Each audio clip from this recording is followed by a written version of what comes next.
အားလုံးပဲမင်္ဂလာပါဆန်းရှိုင်းမိုတိုမှာပြန်လဲကြိုဆိုလိုက်ပါတယ်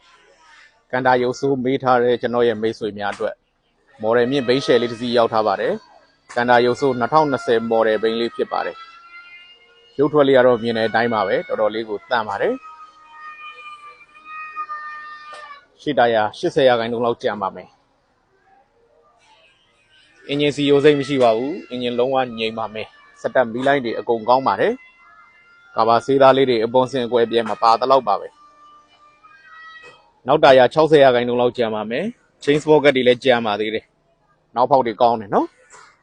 60လိုင်းစဉ်သူက89ရပလက်တက်တန်းကကြ2026ဒီကောင်6လပိုင်းဒီရှိမှာပဲဖြစ်ပါတယ်